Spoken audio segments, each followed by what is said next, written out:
This is the Royals POSTCAST, your instant game reaction for the Kansas City Royals. Part of the Locked On Podcast Network, your team every day.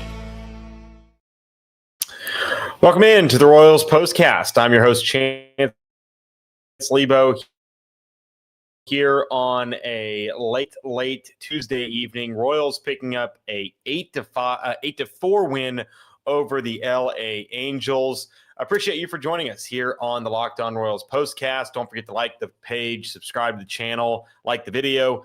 Shoot your comments our way. If you are here live, boy, you are a real Royals fan. Royals are eliminated right now, and they're playing at 11 o'clock Central Standard Time on a work night.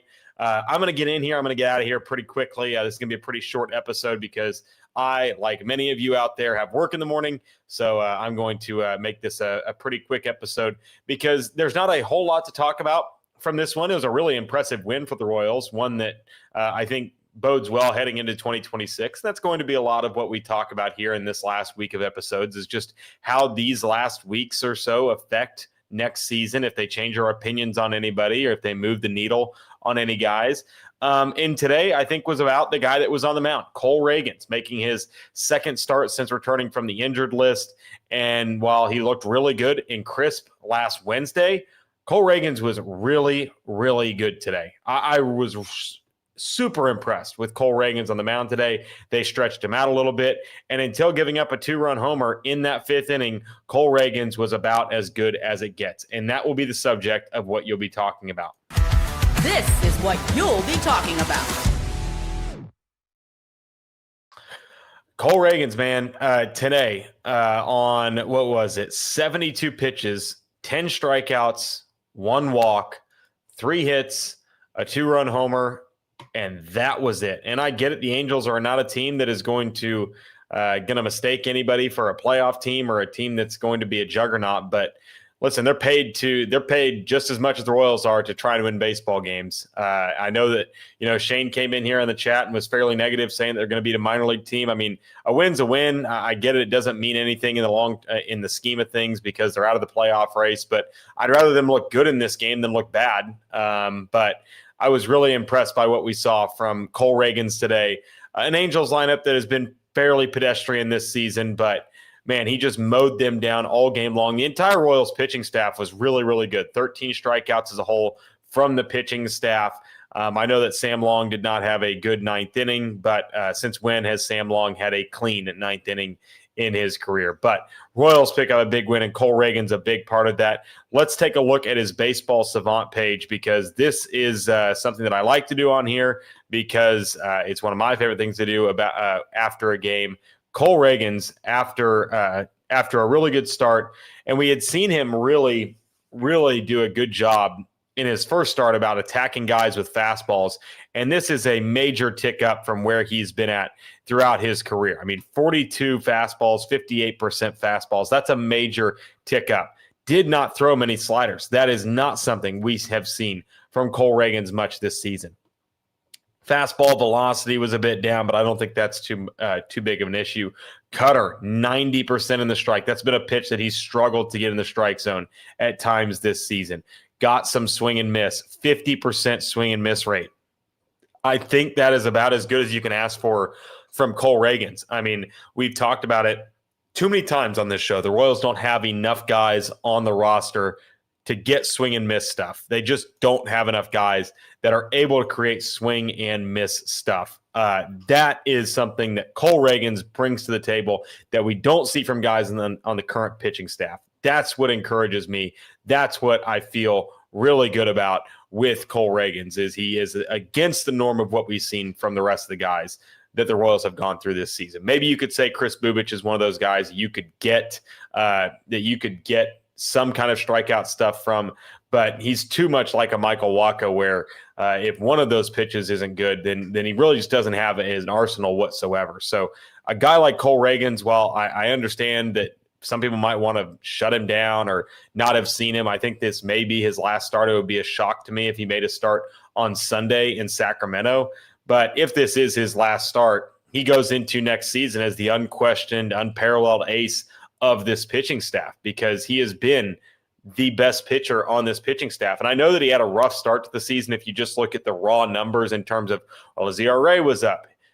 Guys, he was one of the best strikeout pitchers in baseball when he was healthy. He ran into the injury bug, had that shoulder injury, had a couple of other dings that kind of held him on the injured list. But from Cole Ragans' perspective, I mean, I think that while he was a bit of a question mark heading into next season as a guy where we don't know what we're going to get out of him, you know what you're going to get out of him now. You're going to get ace stuff out of Cole Ragans. The reason you paid him what you did, it wasn't much, but Cole Ragans is the unquestioned, undoubted ace of this staff and a guy that is going to be a big reason why the Royals are going to be a team that people pick to make a leap next season. The reason why Royals fans can feel confident going into potentially a playoff series next season, because they will have in game one of the best pitchers in all of Major League Baseball on the mound, regardless of who they are facing. So give credit. Cole Ragans was fantastic tonight. Angels, not a good team. I really don't care. I didn't really need to see. I didn't need to see him do it against the Monstars. I needed to see him do it in a live game with live bullets flying, not a sim game, not a minor league rehab assignment. I needed to see it on the big stage where the adrenaline's real, the pitch count is real, getting that familiarity. I believe it was Salvi behind the plate, while Carter Jensen is probably still involved in the game planning. Still love that being involved. Still love that being a factor here for Cole Ragans. But very good outing from him tonight. He is a big reason why a lot of Royals fans have hope going into next season, and a big reason why they just weren't able to have a great year this year. Because when you don't have that guy that is a certified stopper like he has been this season, you get a cratering out of sorts like you saw in June from the Royals. All right, when we come back, we're going to talk about the offense because it was an everybody eats kind of day, an EGE, Rashee Rice kind of day. Everybody got to eat. That was how the offense looked today. We'll talk about that when we come back on the Royals Postcast. You've probably seen a million ads for hair growth and thought, sure, like that actually works. There are so many products out there, it's hard to know which ones are actually going to do anything. That's why you should give Nutrafol a closer look. Nutrafol is the number one dermatologist recommended hair growth supplement brand trusted by over 1.5 million people. And it's not just hype. This is a supplement clinically tested that targets the root causes of thinning and shedding with a proactive approach. I love that Nutrafol is simple to add to your day. 4 pills with a meal, no prescription needed. It is really, really easy. And you can feel good about knowing Nutrafol is NSF certified, backed by peer-reviewed studies. See thicker, stronger hair with less shedding in just 3 to 6 months with Nutrafol. For a limited time, Nutrafol is offering Locked On Royals listeners $10 off your first month subscription and free shipping when you go to Nutrafol.com and enter the promo code LOCKEDONMLB. That's Nutrafol.com's promo code LOCKEDONMLB. Today's episode is also brought to you by FanDuel. The NFL season is here, and FanDuel is making sure you're ready for kickoff with a can't-miss offer. Right now, new customers can bet just $5, and if your bet wins, you get $300 in bonus bets to use across the app. I love using FanDuel because it fits however you like to bet. Player props, building a same-game parlay, or even jumping in live as the action unfolds. It makes every game even more interesting. Whether you're watching your team or just keeping an eye on your fantasy lineup. So are you ready to play? Download the FanDuel app now by visiting FanDuel.com to get started. That's FanDuel.com to place your first $5 bet. All right, let's talk about the offense. Before we get to that, A and NB asking a question. Chance, thinking about attending one of the next 2 games. Which one do we think would be more fun? Probably tomorrow's game. Get an opportunity to see Stephen Kolek in person. I would say probably that's where I would lean, but then again, I don't know what you like. I don't know what the ballpark is offering in Anaheim in terms of a promotional schedule. I would imagine that most of them do a Thirsty Thursday style of offering. So maybe you get some discounted beer if that's something up your alley. If you're a younger folk that maybe isn't of drinking age, or if you don't like to drink. I think that maybe just look at the weather, see what that's like in Los Angeles. But I don't know if sounded like it was a Mike Trout 400 home run poster tomorrow. Hey, that's not a bad thing to have. If you get that, grab me one while you're at it, because that sounds pretty cool. Because promotional schedules are always something to take a look at when you're heading to the ballpark. All right, let's talk about the offense because the offense was really good tonight. Everybody in the lineup got a hit. 3 of the top 4 got multiple hits. Michael Garcia, pair of doubles. He's going to finish with around 40 this season. Bobby Witt Jr. had a 2 RBI day. His batting average is up to 293. Salvi with a 2 for 3 day off of a week of not catching very much. I think this is probably the offensive lineup that is most resembled what we're going to see next season.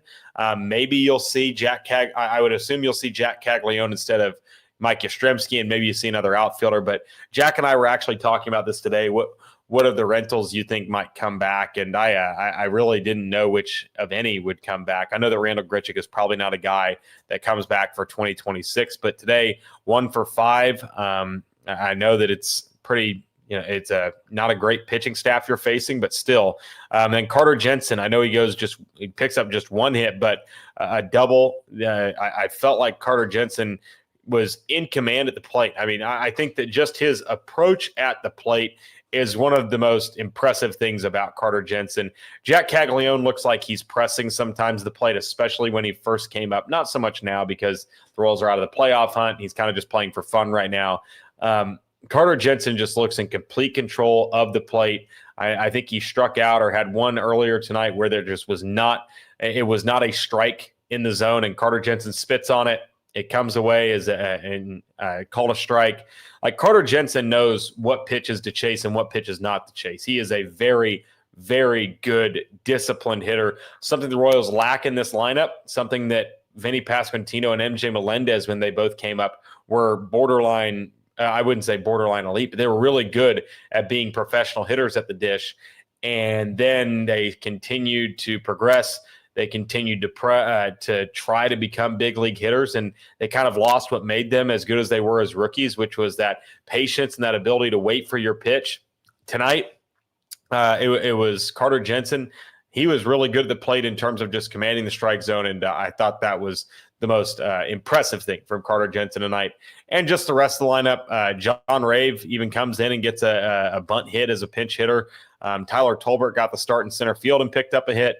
Adam Frazier has had a much better week after a really rough stretch of games there for a while. And I think the offense is something that, it's kind of tryouts right now. It's open season for 2026, especially for some of those rental guys like a Randall Grichuk or a Mike Yastrzemski or Adam Frazier, where you don't know who you need for next season. They could go out and they could get some of those guys, but I think that tonight's game is going to be a step in the positive direction for a lot of those guys that had come into the game slumping. All right. Appreciate you guys for being here with us tonight. I know it's a late show. I know we went a little bit short compared to our usual 15 to 20-minute show, but I'm tired. I got work in the morning. I still got to upload all this stuff to the podcast page. So appreciate you guys for sweating it out with us tonight. Drink that sleepy time tea, and we will see you guys tomorrow. We'll be back for another late night edition, after dark edition of the Royals Postcast right here on the Locked On Royals podcast channel.